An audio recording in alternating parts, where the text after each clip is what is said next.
Hello and welcome to a special edition of Raynin Threes and Big East Rewind. We are joined by Big East Rewind's very own Chuck Everson.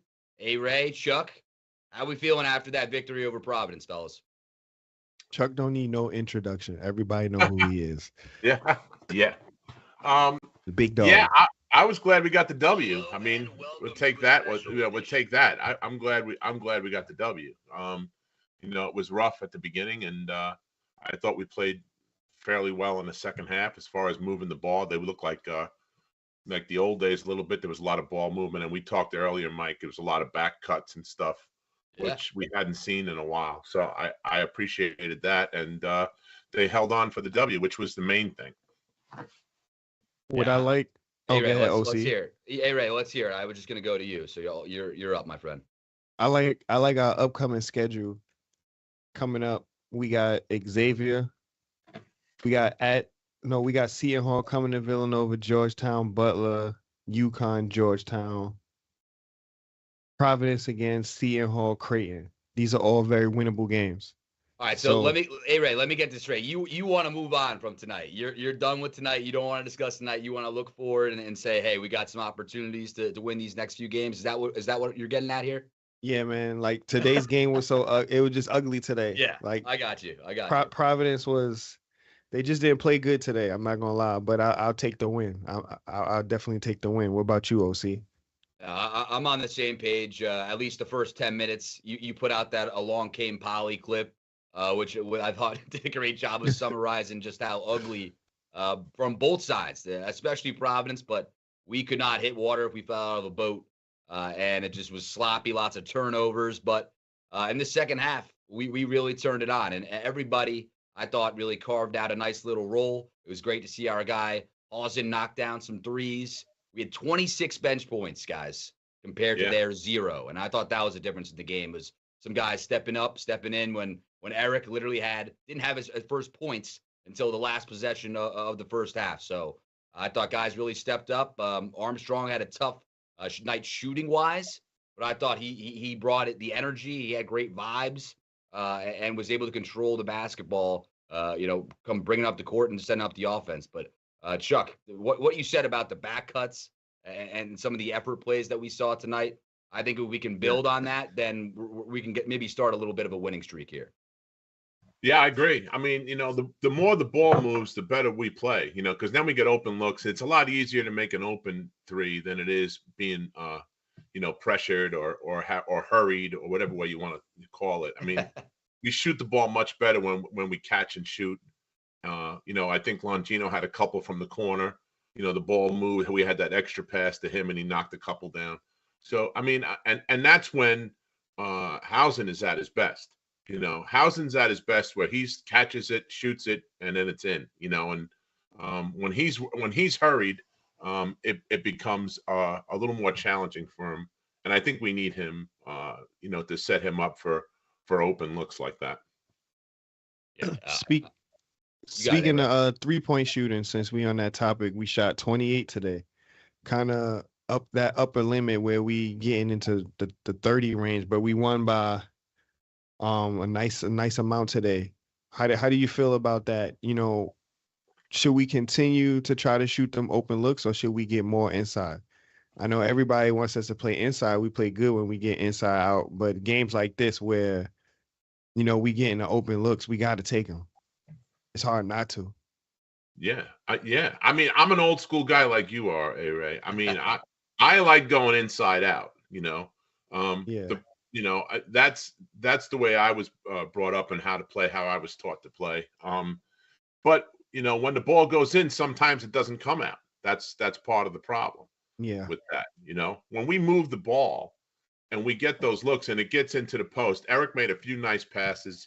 You know what else I noticed too? There was a lot more bounce passes tonight than straight up, chest passes across the court and stuff. We made some nice, like I said, backdoor plays and bounce passes into the post and then out.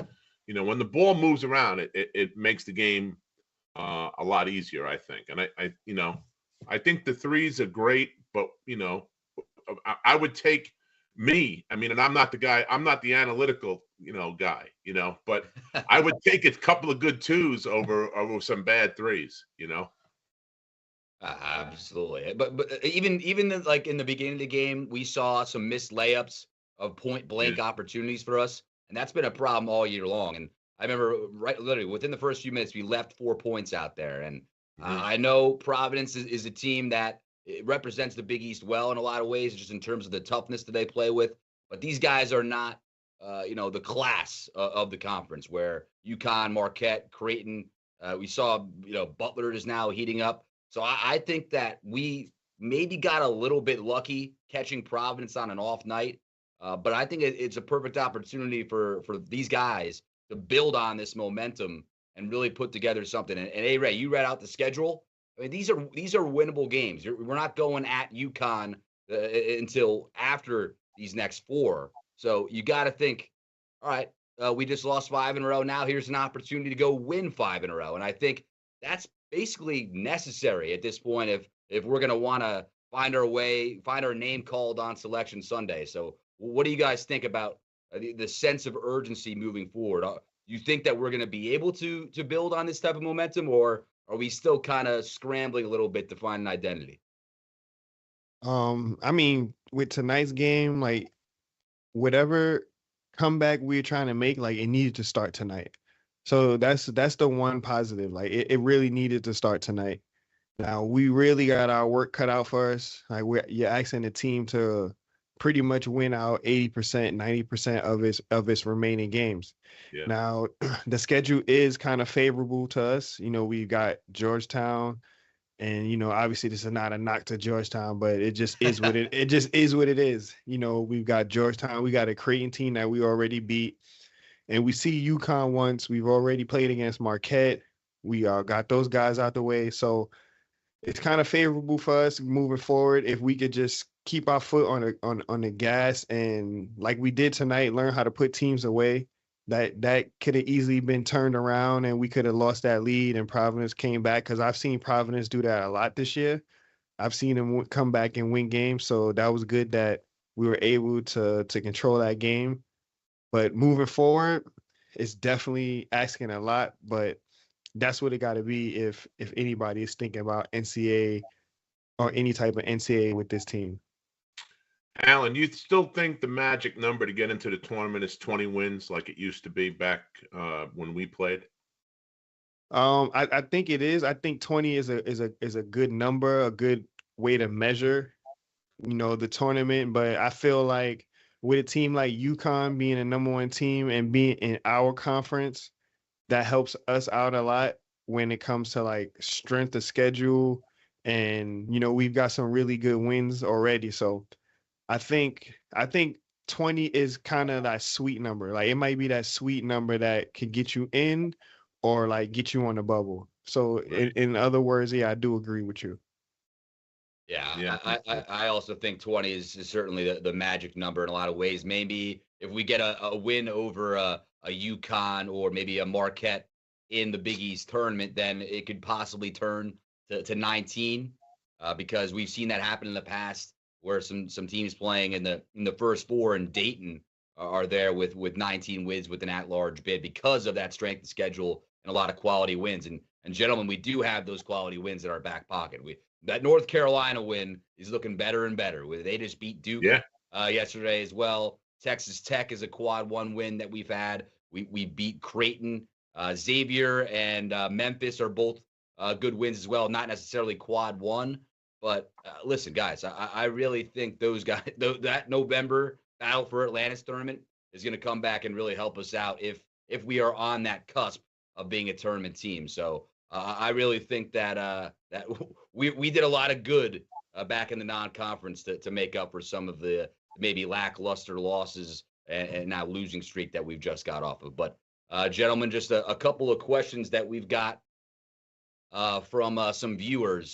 This is from Mike Dwyer, 17. That might have been the best all-around half of the Cats this season. Looked good on both ends, extended the lead early, and never let the Friars really get back into it. Do you guys agree that was the best half of basketball we played as a team this season? I think it was definitely up there. You know, offensively probably wasn't the best, but defensively definitely was up there with the effort. And I think we did a good job of not letting the Friars get going, because they're a team that if they get a lot of steam and get going, then they can do some damage. And I think that was most important for me. That was one of the things that stood out for me the most today, was the ability to not let Providence get into any kind of groove tonight. So that was what was good for me. Yeah, I agree. I mean, we kept Carter pretty much at bay for a little while. He got hot late in the second half, middle of the second half. A guy that good, you're not going to keep him down the whole game. But At we all. did. I thought we did a good job on him. And again, like we were talking about a minute ago, we moved the ball very well and we got open looks. And I think, offensively, I thought it was a real good half, the second half. Yeah, exactly right. Like it was definitely, we saw a lot of great things. I don't know if I put it up there as the best half we played all season. Yeah. But certainly something to build on moving forward.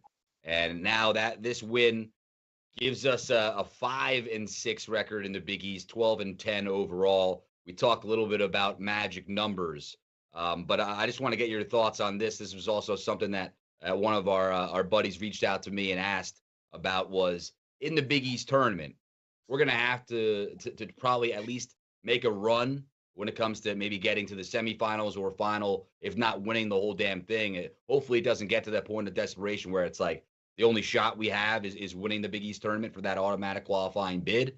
But I have to ask you guys this. Do you think that Villanova as a team, right? We've lost to St. John's twice. They swept us. The Golden Eagles and Marquette did the same thing. Do you guys think that potentially sets up a third meeting with either of those two teams, maybe a UConn if we drop that game up in Connecticut in stores? Do you guys kind of have that confidence based on how much experience we've had on this roster to not lose the same team 3 times in the same season? Well, I tell you what, the good thing is the Big East, other than UConn and maybe Marquette, but mostly UConn, it's wide open. Anybody can go on a run and do well and win the tournament. That's right. The good news. And so why not us? If we play the way we're capable of playing, we've had very, very good games and some not so good games. And if we start playing the way we're capable of playing, we can go on a run and make some noise in the tournament. As far as seeing somebody for a third time, it's tough to beat a team 3 times. It happened to us in '85. We lost to St. John's 3 times that year, and we weren't looking forward to seeing them in the Final Four, and thank goodness we didn't. So we were happy about that. But anyway, long story short, I think if we come up with against, I don't think we'll see St. John's necessarily. We might see Marquette before we see St. John's, and that's going to be tough because they're real good. I mean, Tyler Kolek is the real deal. He proved that last time he played against. I think what he have 32 against us, OC. Yeah, career high. Yeah, he had a career high. Everybody has their career high against us. That's not a good thing, Ray.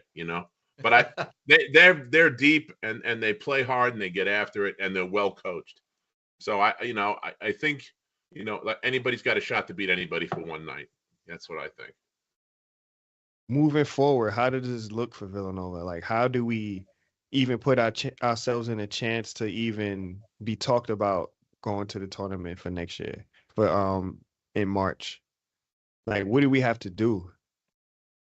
Obviously win, yes, we understand that. Yeah.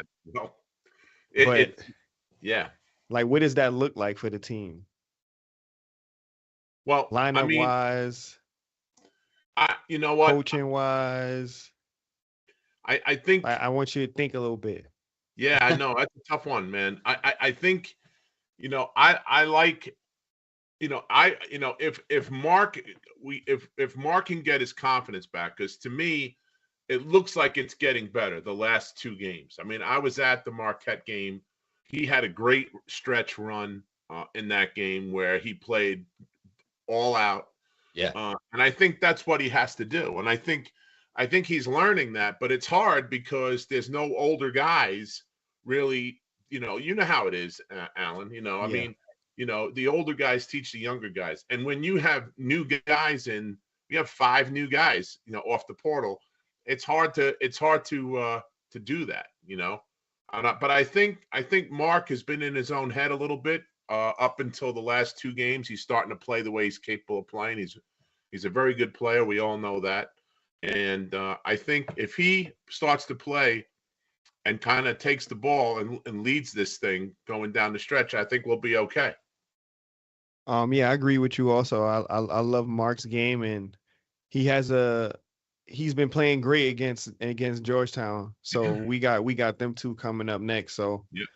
But I definitely agree with you on that point. Having Mark assert himself and really show his dominance and show what his role wants to be on this team. I think that's something that really needs to be done by Mark, and really looking forward to him doing that. Let me ask you a question. So I thought it was interesting today also that, you know, we heard the remarks from JMO about him feeling like he's not been 100% and like he's not where he wants to be at now. And to see him still in the starting lineup today, for me, I was kind of surprised about it a little bit. You know, I think it's something that we all kind of seen with JMO, and for him to come out and publicly say it, I was kind of feeling like maybe there might be might be a little bit of change in the starting lineup today, but it didn't happen. How do you guys feel about that? Take that one. Yeah, I mean, guys, listen. This guy has been through the ringer when it comes to health-wise. He was playing the most important game of his career in the Elite Eight in Houston. Tears his Achilles really after the game was practically over, right? I mean, this was with less than 30 seconds left on the clock, and the guy has the most devastating, injury of his career on the biggest stage. Misses out on the Final Four. Just think about how much damage that probably did to him mentally. Not even just physically, but mentally speaking. And I thought it was cool. Kevin Durant reached out to him and, said like, hey, I got your back. If you need anything, I'm here, whatever. Because he had the same Achilles injury. But then he finally works his way back last season. His coach is gone. Now it's Neptune's regime. And he basically is like, all right, I got to come back and play Superman and basically attempt to save the season. And he was close to doing that. He came back and really provided a jolt, and Villanova was playing the best basketball of the season last year when JMO came back. He had Cam Whitmore going. He had Armstrong going a little bit. It seemed like there was a shot at Villanova putting together enough wins to get back into the tournament discussion. That obviously didn't happen. Then obviously moving on to this year, he has 4 transfer guys come in to basically say, all right, step aside a little bit, Justin, because you're going to be sharing the ball a lot with these guys. DJ Bamba has been a really a ball dominant force that has maybe thrown off Justin's rhythm a little bit. But the most important thing though now is he dealt with another injury this season, and since then, guys, it looks like he doesn't have his legs back. Every shot he takes, it seems like it's short. It's hitting the front of the rim. If it's even getting there, and you could see it in his face. He just looks pissed off out there. I don't know if he's just in pain, because that certainly might be possible as well. But he is not the Justin Moore that we knew that really led the 2022 team along with Gillespie and Samuels. He's really, and I hate to say this, he's far from that guy. I'm not going to go out and say he's a shell of himself, because you've seen some flashes where, it's like, oh, that's the JMO I remember. But, man, I really feel for the kid, because I think the expectations on him were sky high, and people don't realize how serious that Achilles just rehab is. It's not even just like, okay, like it's just going to heal and you're going to be okay. No, the amount of work he had to do, and this was no Aaron Rodgers miracle surgery. He went through the classic, like, all right, this is going to be close to a year till you get back on the court. And he, like Coach Neptune said, 70% last year. This year, hopefully he was closer to 100%, but then he got hurt again, knocked him back down a peg. So, guys, I feel for the kid, and it's been really tough to see him just kind of fall off a cliff production-wise, because you look at his numbers, first 8 games in the season, he was averaging 15, 16 points a game, shooting the basketball well. Since he's come back, he has really been a shell of himself in that regard. And it's just been tough to watch, guys. So I don't know about moving him out of the starting lineup. I don't think that's really in the realm of possibilities in all seriousness, Ray, because I just think that would be too much of an ego blow. But boy, it's just it looks like the guy is really just struggling overall. I can't disagree with you. I mean, everybody forgets that he was out. How many games did he miss, Alan? It had to be 4 or 5 games, right? He missed. Yeah. So I mean, he's just starting to get back into it again, and and again, it's another thing that more rehab, more work, more all of that stuff, and when you come back off an injury, and Alan can tell you too. I mean, he's come back off of several. It's not easy. I mean, it's more mental too sometimes than it is physical. And it's showing right now. And listen, he's human. He's like anybody else. That could happen to anybody. But there are a lot of expectations put on him and have been from the beginning. And now you unfortunately you have to deal with that and keep moving forward. I know he's the type of kid that if you asked him, he wouldn't make any excuses about that. He would just put it on himself and just say, "Hey, I'm not playing the way I should be playing," and which is essentially what he said today. Yeah. I mean, hey Ray, what do you have on this? Because it is really a tough topic to talk about, but unfortunately, it's something we got to do because J-Mo is our guy. He's been a leader of the team in more ways than one for years now, and to see him like this, it's it really breaks your heart. No, it definitely does. But like he came out and said it, and he said what everybody was thinking pretty much. And you definitely feel for the kid, like you guys said, about all the injuries and all the adversity that he's been through. You just want to see him win. Like that's what you want to see for the kid. The most out of everything is just for him to win. So I'm with you guys on that as well. And I was just saying about like moving forward, just based on the information and like what we see, like would that be something that you guys would look to change? That's all I'm saying. Like I was just interested to see like what that starting 5 would look like after hearing J-Mo's comments and after seeing how he's been playing, how he moves. Like we all can see it. I don't know. Me personally, I definitely felt like, he didn't look like he was 100% since he'd been back. So I was already saying that, and it was just something for me, just interesting for me to see who was going to be in that starting 5 today after the comments came out from J-Mo. Yeah. I think OC makes a good point too. It might be too much of a shot mentally. He's had to take a lot of hits with the injuries, and that is, as is a mental thing as well as a physical thing. And the guy is working. I mean, there's no doubt when nobody's questioning his work ethic or his heart or any of that. I mean, obviously he's playing hard. He's getting after it as best he can. I don't know at that point. Do you ride with the guy that brought you, or do you switch it up? I sometimes think Coach Carnesecca, that's his thing. He rides with whoever brought him. No matter what happens. But there's another school of thought, and that is next man up. And that is a difficult decision to make for any coach. That would be a very tough decision, especially with what Justin has brought to the program and his time here at Villanova. So listen, glad guys, I'm not that coach. Yeah, no, exactly right, Ray. It's a brutal situation to be in, and the fact of the matter is, guys, too, is he got hurt in that Kansas State game. You guys remember that tough loss we had back in December against Kansas State. At Kansas State, we lost on a last-second 3-ball. But Justin got hurt that game. Afterward, guys, he missed the next 5 games. He came back against DePaul when we played them at home. We beat UCLA. We won at Creighton. We won at DePaul. We won at home against Xavier, and then we lost against St. John's. Think about some of that basketball that we played with that stretch without Justin there. We looked pretty good without him. You know what I mean? And it's just like an interesting point.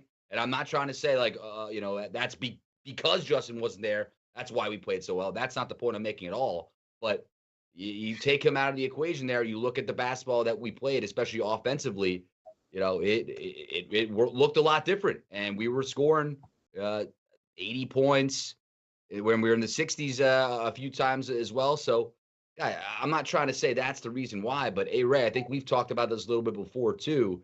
Is just he slows the game down a lot, right? His pace of play is definitely at a more of a half court level than up tempo, and you got to think that there could be some benefit of mixing it up a little bit. Maybe you leave him in the starting five, but you cut his minutes down a little bit. I don't know. It's tough because we saw Armstrong take what we thought was a huge leap forward against Marquette last week. And today, he looked a little bit more human in terms of at least trying to score, but his confidence definitely was up there. He didn't stop shooting, even though he wasn't making them. So it's interesting where we're gonna go, because I know Armstrong and Moore, there are guys, they're not transfers, but TJ Bamba, you guys, I think you have to admit, has been probably the best, aside from Dixon, has been the best scorer in the backcourt the last few weeks, and I think. If he doesn't get into foul trouble tonight, I think we see the same thing. I think you make a good point too, Mike. I mean, you got all these guys that were TJ and Burton and Hart were all, big time players on their former teams. They're used to being they've all stepped back their games a little bit to accommodate Justin and some of the other guys that are here. So, when Justin was out, they seem to have stepped up again, so it's hard to say. It's a tough call. And I think as far as Mark goes, I think Mark's in the same situation. It reminds me of where Harold Jensen was in '85 before we went on that run at the end. Harold's mindset was be cautious, and he went from be cautious to go for it. Mm-hmm. And once he flipped that switch, he was a completely different player. And I think that's exactly where Mark is at. Once he says, I'm just going to go for it, and all the rest be damned kind of thing. I think that's when his game is going to go like this. It's just going to go right straight up, and he's real close because like I said, I like what he did against Marquette. I like what he did tonight. He's building on something. I just want him to just flip that switch and go for it. And I think that he'll take the whole team with him. That's the way I see it. He's still Simba. He hasn't turned into the Lion King yet. That's true. Yeah, that's very true. He's still Simba. That's true. I think Bamba's been playing well too. Bamba in this last few stretches of games has been playing real well. He's actually become one of our best 3-point shooters as well. He's shooting 37% from three. Him and Housen, the only people shooting over 35%, and you can add Dixon on there as well too. It's not that we're a bad shooting team. It's like we need to get the right people shooting. Right. We get the right people shooting. I think our percentages will look a lot better, but that's just me. Yeah, I mean, nobody on this team, maybe except for Housen, is of the 40% from three type of caliber guy. And Dixon is close. Bamba has really turned it on. Burton is inconsistent. Sometimes it looks like he's on fire, and other times he's airballing. So he was holding us down today, though. He was holding us down today. But he had an airball, and then he had a couple of makes in a row. So it was great to see him. He's certainly not phased. His confidence is certainly still up, and I definitely like it when he's taking them when he's open. But I completely agree with that. Get Housen his shots. We saw it tonight. Him and Dixon were the leading scorers of the team with 11 points. Yeah. I know 11 points isn't all that, but he was 3 of 7 from three. And I think if you continue to feed him some shots, give him those opportunities, draw up some plays for him, coming out of a timeout, that's another weapon that opposing defenses are going to have to worry about. And I feel like we've kind of underutilized him. And I know maybe it's because a lot of the situations we find ourselves in as a team, we get off to slow starts, we're down early, and we're not really in the position to be like, okay, let's dictate the pace here and get Housen play. But I really think that there are so many different flashes of success for this team on offense, and for whatever reason, we don't stick to those enough. consistently. We really don't. We like to get away from what we're good at a lot of times, and it's frustrating to watch. And Chuck, we talked a little bit about it before we jumped on air here. Is for whatever reason, sometimes the effort looks like it can the foot gets lifted off the pedal a little bit, and we might allow them to get back some momentum after we go on a 10-0 run or something of the sort. And I just think we're still trying to put all the pieces together. But I agree with what you guys are saying about in terms of that it's right there. It's possible. We have seen it happen before. Even last year, I know we all hate the comparisons to last year. We saw us play a different brand of basketball in the latter stretches of the season to even get back into the mix and even find our way into the NIT in the first place. So I think it needs to start now, and we play at Xavier on Wednesday. Once again, Coach Neptune called the game tonight our Super Bowl. I think then we got another Super Bowl on Wednesday night, guys. So yeah, we're going to have to continue to put it all together. We really are. But last year, I feel like we made that run when Justin came back. Exactly. You know, so like we don't have nobody that's walking through that locker room saving us this year. It got to come. It got to come from them guys. How about Lance Ware today? Yeah. I think that was the best game all season, guys. Yeah. Lance played great, especially on the defensive end. For me, it's just looking at Ware on the defensive end. That's where he's gonna help us at the most. Yeah. On the defensive end, just being able to switch and guard any other position and help us defensive rebounding and open things up a little bit for easy. Once Dixon gets the ball, like now it's like they're sending a double team. It's not much he can do. Like initially, it got to be worked around, or maybe some different schemes need to be drawn up. But for right now, Dixon gets the ball in the post, like he's getting double teamed, and up top he's getting the ball, and now he's forced to be. I'm not gonna say he's not comfortable up there, but he has to start his attack different now. Now he got to start his attack as a guard on the perimeter instead of down low, where he's more comfortable with a little bit more body and everything like that. So it's going to be a challenge. Also, I feel like going forward, trying to get Dixon involved differently, because teams are scouting that. They know what to do. Double team Dixon and let anybody else score. Let anybody else beat us. So Yep. I think what it comes down to, guys, is we have to play with a sense of urgency going forward. I mean, we can't come out and have slow starts like we've had the last few games. Marquette comes to mind and several others. We can't come down and have a slow start. We got to come out of the gate and play hard right from the tap. There was too many games this year where we come out and we're lackadaisical at the beginning, and now we got to play catch up. We're much better playing from equal or ahead than we are playing from behind. And that said, that all starts, with attitude, which is what the whole program is built on. That's been the foundation for forever. And that's what it is. I'm not saying, I'm not saying it's panic time by any means at all, but there has to be a sense of urgency when they come out. They have to be ready to go and ready to play mentally, physically, and everything else, so that they come out with a good attitude and go after it right from the tap.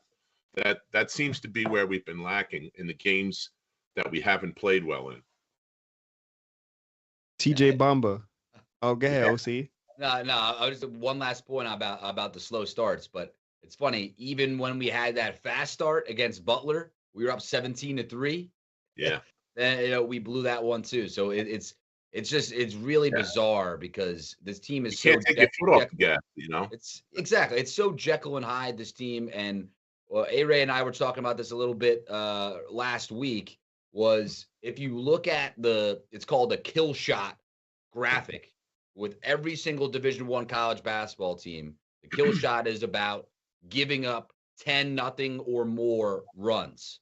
And we give up the most in the country in terms of 10-0 or more runs throughout the game. And that could be like against you at home against UConn, starting out the game down 11-0. Like, oh, great. We're going to give the number one team in the country an 11-point advantage to start the game. And even against Marquette, we literally went on a 31-10 run of our own to get back into the lead that game. I think it was 57-56 or 58-57 when we took the lead and then we kind of, the Marquette then retook the lead and never really looked back. But it's so frustrating, and I don't know if that's ever going to end. I think it has to if we're gonna really want to take the next step and be a legitimate tournament team. But I really don't know if we're gonna see any drastic changes moving forward. We need to be able to at least put some things together offensively, because I trust us defensively. I really do. We saw it tonight: active hands, disrupting the passing lanes, effort type plays on the defensive end. But offensively, it's a problem. And when we play poorly offensively, we open up the door for them, for opponents to go on, on fast breaks, open up their transition offense, and that's something we've struggled a little bit with. But I don't know, guys. We really need to get somebody to deliver a fiery pregame speech to get these guys going from the jump, or else we're not going to be able to come back and beat teams we need to beat. Yeah, I think that goes back to a little bit what Chuck was saying with Mark, and like Mark being that guy, get everybody fired up. When I was playing, you didn't really have to get us fired up, but if anybody was, it would be like me, Randy, maybe Coach Wright, try to get the guys fired up, riled up for the game. But for the most part, we got up for the game. But I think what Chuck was saying earlier, that also comes into play with Mark too, like just being that guy. Like we seen him against Marquette, and he just decided to just take it in his hands that he was gonna try to make plays. He either was gonna make plays or he wasn't, and he was making plays, and we started getting back in the game, and you can just tell how the team followed. And we've seen it done before from Mark, so I'm with you, Chuck. I feel like he could be that guy that can really push us and get us into that direction. Yep, 100% right. I can't say it enough. He has shown it in the past, and especially when he was playing on the USA team with Cam. And then he came here with very high expectations, and then your best player's out. And then so he had nobody to show him the way, which is where I think he's at right now. So he's going through that, learning the system still, and the culture and that kind of thing. But I think he's to the point now where if he flips that switch and just goes for it, like I said earlier, I think the whole team will be better off. So you guys seen that also Colin Beasley, he also interviewed TJ Bamba, and he asked him about the negativity of the fan base, going through the 5-game losing streak and the boos for Kyle Neptune at the last game, and his response was, "We don't respect that. What type of fans are y'all if y'all doing that?" Yeah, Chuck, what are your thoughts? How do you feel about that? It's different times nowadays. It is different times. Yeah. I since I've been a part of the program, which is well over 40 years now, I've never seen a coach get booed before, So this is the first time that I've ever seen it. Yeah. I'm not Lapis never got booed. Well, he probably did at some point, but I wasn't around that much at that point. Gotcha. But like I said, I think that the expectations for the fan base have been very high, and rightly so, on the run that we went on for 8 or 9 or 10 years with Coach Wright. And and then you get spoiled, right? So you think every time you come in, there's an old expression: you have to break a few eggs to make an omelet. In order to get something good, you have to go through this. And Kyle's going through growing pains, and people forget that he's only been a head coach. This is only his 3rd season as a head coach on any level. And frankly, if you asked any of us that played, any of the basketball alumni, Mike, you say, who did you want? If you knew that Jay was leaving and you said, who would you want as the coach? Everybody would have said Kyle Neptune. Okay. So I'm still in the Kyle Neptune camp. I still think Kyle Neptune's the guy. I still believe in the guy. And I know a lot of the guys that I'm in touch with, and I'm in touch with a lot of the alumni, are still on the Kyle bandwagon. That said, the fan base that doesn't understand what goes on, like they're not at practice every day. They don't see what's going on. Kyle's making decisions based on what's been going on at practice. And it's difficult for people to understand when you see things that are going a little differently than what they are accustomed to viewing, especially over the last 8 or 10 years. So to see that type of reaction, I would like to see some more positive stuff. The whole premise, as we just said, of the program is attitude, and that means, how do you, when things aren't going your way, how do you express yourself? How do you handle it? But nobody wants to hear that. Nobody wants to hear that. They say it's cliche. I get it. It's cliche. I get it. But that's the truth. You got to give him time to do what he's going to do. And I know it's different now. There's NIL money and there's all this other stuff, and people are talking about that too. And there's a lot of stuff that play into everything. But I just think I'm seeing improvements from last year to this year. It's slow, it's gradual, and it's going to be a gradual build. And it's a different type of, the college game now, Alan, is totally different, as you know. Now there's, we're getting guys out of the portal. We never were a big portal team before. Transfers and stuff were not our thing. We were homegrown guys.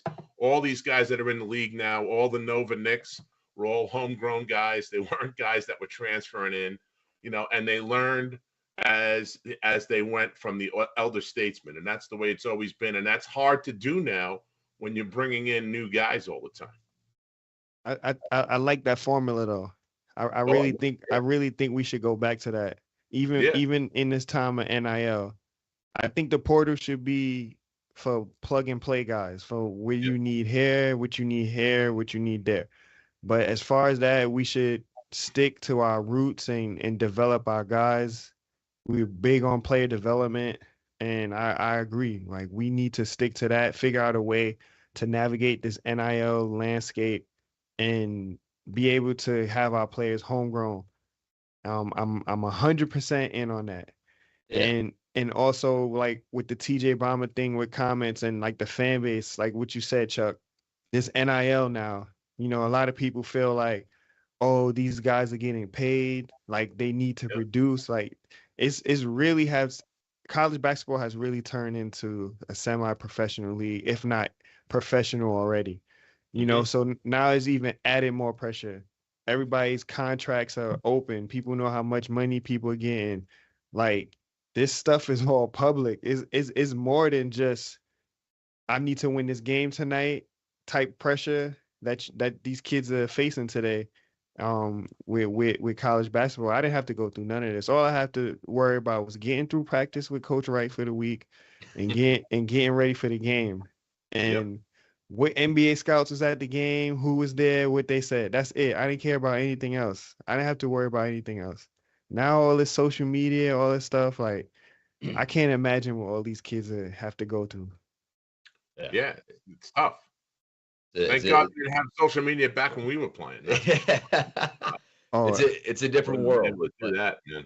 I do completely agree with what you guys are saying in terms of, like, the transfer portal not necessarily being the Villanova brand of basketball. And I do have to say, though, during the summertime when A-Ray and I first started raining threes, we were excited, right? Everyone was fired up about getting TJ Bamba, getting Lance Ware, getting Hakeem Hart, and then Burton was like the cherry on top. We're like, damn, the basketball program, the athletic director, Mark Jackson, Kyle Neptune, everyone involved, all the NIL donors, they're taking some serious swings out there. And I think Villanova fans as a community really appreciated that. Loved it.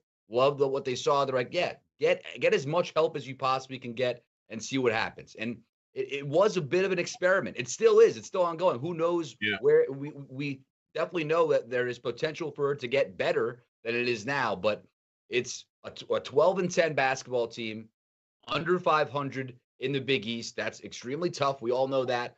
But with some really impressive wins on the resume and some really tough losses along the way as well. So It's been an up and down year. We really don't know where this team's going to go right now. I mean, a huge win tonight, but at the same time, I have no clue what the confidence level is like. I think if you were to talk to every other Villanova fan out there, I think they would be like, oh yeah, I don't know. I wasn't feeling great after that win. And some people might be like, oh yeah, we played like one of the questions we had. Oh yeah, we played the best half of the year tonight. So we're all over the map. We have had no idea what was gonna come of this. Everyone was picking us to be the 4th best team in the Big East. We were ranked a few times this season after we won the battle for Atlantis. People were saying we were one of the dark horses to make a Final Four run. Like this has been such a roller coaster this season. We thought last year was a roller coaster. This year's it blows it out of the water. And I think it's like you got to respect the program for taking some swings in the offseason and bringing these 4 transfers in. I really think that the fans should appreciate that for doling out all this NIL money. And listen, is a 12-10 record where we want to be right now at this point? If you told me that at the beginning of the season, I'd be like, oh my goodness, this is an absolute disaster. But in reality, we've done a lot of great things this season. We've done a lot of poor things, but it's still right there in front of us. And that's another cliche that we've heard, from all different areas of sports. It's still there for the taking, right? And I really believe that there's still a chance we can kind of piece it all back together in terms of after losing 5 in a row, everyone was Chuck. I know you said it's not panic time, but people were certainly hitting the panic button amongst the Villanova basketball community. So right now, we got back in the win column, but I think it's a little like too early to completely just abandon the idea of all right. I take that back. Bringing in 4 transfers might have been a little overkill. I do like the plug and play method a little bit better. We saw it with Caleb Daniels, Eric Paschal, Joe Cremo from Albany was a bit of a miss, but hey, 2 and 3 is not bad. And I really believe that we're gonna learn a lot about. We gotta go back to the roots, what we're made of the next few weeks, and we'll see what happens because we could have an entirely different discussion a month from now if we go on a winning streak and we see these guys really take off. And the 3 of us know, I think a lot of people out there know that this team is certainly capable of that. And we're gonna witness it starting on Wednesday against Xavier.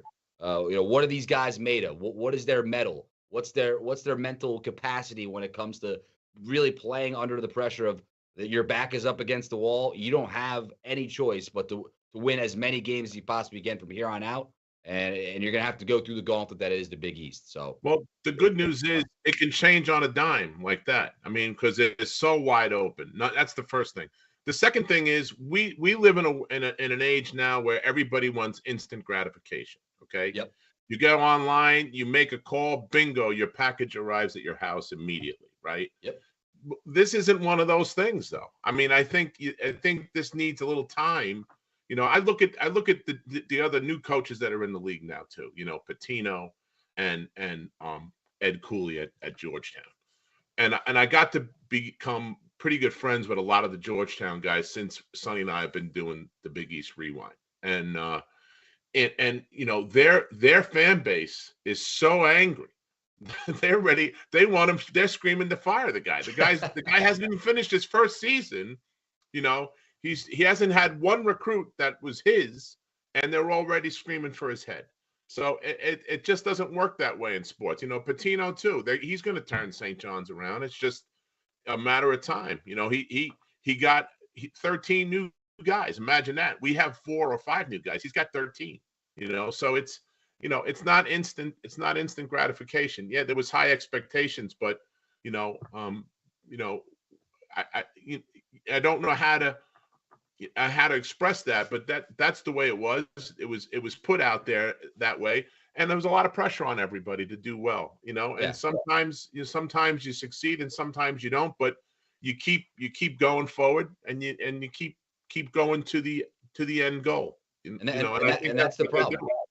And Chuck, I completely agree with you, but that's the problem is with Villanova. It was like, okay, Kyle Neptune is going to continue what Jay Wright did, right? So we thought like, all right, it's going to be a little bit different, but hey, Whitmore and Armstrong, it's not like they they were like, "Oh, Coach Wright's not there. I'm going to decommit." No, they stayed the course. They stayed. They Yeah. stayed the course. Remember, Justin, Eric, obviously they stayed the course. They came back, but the 4 transfer, like bringing in all 4 of those guys in one offseason, that was a win now move, right?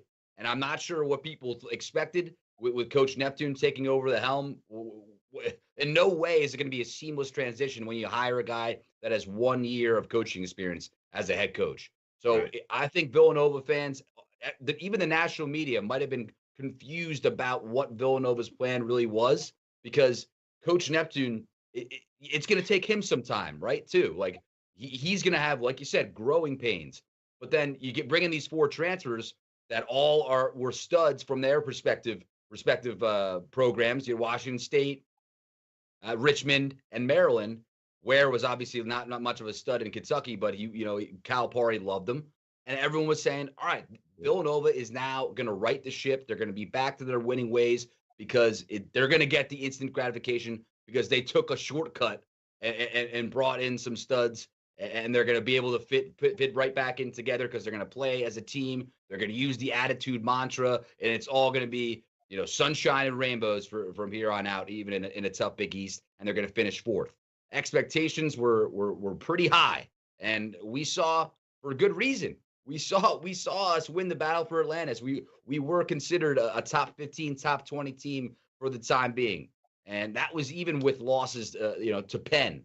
And it's just like this year has been so out of whack when it comes to expectations around the Big East. You mentioned St. John's, you mentioned Georgetown. I think Rick Pitino was a win now hire. No one's that guy's getting older, right? Like he's not gonna be coaching for like another decade. I think he's gonna try to go for it now over the next couple of years with St. John's and see what he can do there. Ed Cooley, he's 54 years old. He's, I think he also wants to do what Jay Wright's doing at CBS, something in the media like that. I think Georgetown, they also were like, all right, this is going to be the difference. No more Patrick Ewing, no more JT3. This is now we got our guy kind of thing. And they also were like, all right, we're going to win now. If not this year, then next year. So it's such a tough time. And everyone now is just looking up at Dan Hurley and UConn, just being like, man, you guys got it made. Because aside from Marquette, UConn, Creighton with Greg McDermott, it's a struggle because I like Kim English too, but Providence has their issues. Oh man, it's just it is a bit of a mess in the Big East if you count out the top 3 teams. It really is. Yep. So are we still one of the top conferences with all this drama going on? Is Big East still one of the best basketball conferences? I think so. I mean, listen, when you have everybody knocking each other off and games have been close for the most part. I mean, there was a couple of blowouts. But for the most part, they're real good games. Like 2 weeks ago, I think of the 5 games that were played that weekend, I think the biggest discrepancy in points, like 3. It was a double overtime game. There was a couple of 1 or 2 point games. I mean, I think the conference is in good shape. We might devour each other, and so maybe we don't get as many people in the tournament that we wanted to. But I still think we have a shot at getting 5 or 6 teams in the tournament at the end of the day. And that'll be good. All we got to do is get to 4th place if we could get there. Yeah. If we could finish 4th, I feel good. I feel good, OC. I tell you that all the time. Is that you think that's realistic for us to finish 4th now? Where we at right now? We're hanging out with DePaul and Georgetown in the basement. We're like, what is that, like 7th? We're above those 2. We're 7th or 8th. Yeah. All right. I mean, we're now tied with the teams that 3 are ahead of us. They're all real 4 spots away. Real close. Yeah, we could get that. Mm-hmm. It's just good standings for the Big East tournament. Like, at least if we 4 and we got to play at 5, we playing against somebody that we're kind of familiar with and pretty evenly matched up with. I feel like 2 good wins in the Big East tournament will get us in, but we got to win these games now. Yeah, we got to win these games now. Chuck, I don't know how you feel. I'm not arguing with you tonight, OC. Chuck, I don't know how you feel about this, but A-Ray doesn't like to do any predictions. So I'll do it, and then I'll see if you guys agree with me. Just in terms of the end game of the regular season, we play at Xavier, home against Seton Hall, at Georgetown, home against Butler, the next 4 games. We could Right. easily go 4-0. We could also easily go 2-2, something like that. In a perfect world, we go 4-0 at UConn. I don't see any way we win that game. If we do, that's unbelievable. At Or Xavier scares 4-1. me. No, it does. It completely does. Home against Georgetown, 5-1 at Providence. Ooh, we saw how we played them tonight. I'll give us a win, 6-1 at Seton Hall. That's tough. I'll go 6-2, and then home against Creighton. Then that means 7-2. So we go 7-2 the rest of the regular season. We would be 19-12 entering the Big East tournament. That's what we need to do. Be Am I careful. wrong? Be careful what you say, because when people hear this, they're gonna be like 19-12. We can do it. All right, Listen, OC. I'm I'm putting trying that to be on real. you, OC. Please do. Please do. Please I'm do. putting that Because on you. but what I'm saying is that's what we need to do. And maybe 18-13, and then a couple wins in the Big East. That gets it done to get to that magic number that is 20 that we talked about a little bit earlier. But I mean, there's a very small margin for error moving forward, gentlemen, and Super it's a small. tall task. Super Yeah. small. Like, Yeah, it growth- could be done though. I mean, listen, we were 19-10 when we finished up in '85, and we got in. So it can be done. And then then whatever happens, you're starting over. It's a brand new season, and everybody knows that when you get into the tournament, it's one and done.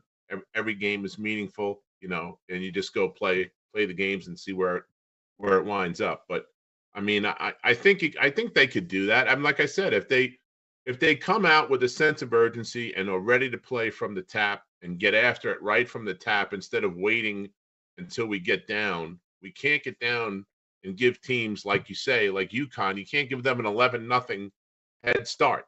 We're not that good. So we need every point we have. So I think if we go and play the way we're capable of playing, I think we'll be okay. I like that, giving positivity to the fan base, to the people, giving us a plan, giving us some hope, because that's what we need moving forward. We need a plan, some hope, and a little bit of luck too. Yep. Everybody needs a little luck, but definitely happy about today's game, and it definitely gonna start. It starts tonight. It starts tonight. It started tonight. I agree. yeah. I will come back. Now you're happy, but at the beginning of the show, you were just saying that Providence played so poorly. That's the reason why we won. Just keep in mind. I'm glad that we've cheered you up though over the course of the show.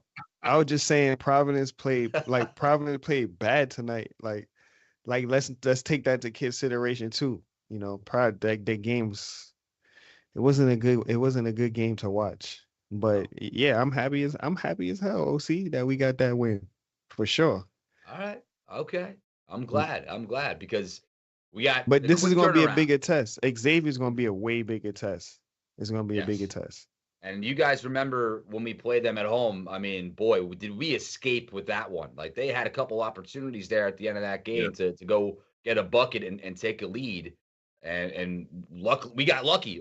Sometimes it's better to be lucky than good. And you they need missed that. a couple of those jumpers.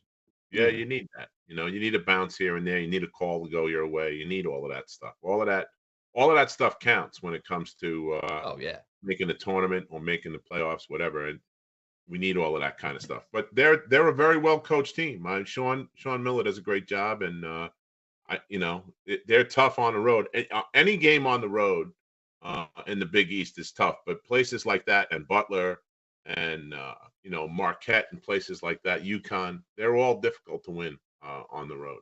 So we'll see what happens. No doubt, the Cintas Center is going to be rocking. We've had a lot of tough tests there over the years, but we have fared well there. And I really think if you look back at our previous game against Xavier when we did beat them, it was Hakeem Hart had 14 points. Dixon had 13 and Housen had 12. So another type game where a lot of people, a lot of different guys stepped up. And I liked what I saw tonight. I think literally the best thing that we did tonight was have 26 points off the bench. So it shows that everyone kind of carved out a role tonight, was able to pitch in, do a lot of positive things. We talked about Lance Ware, probably his best game. Ray, I know you love him on the defensive end, but he was able to do some good things offensively too. I think you got to continue to get Housen involved.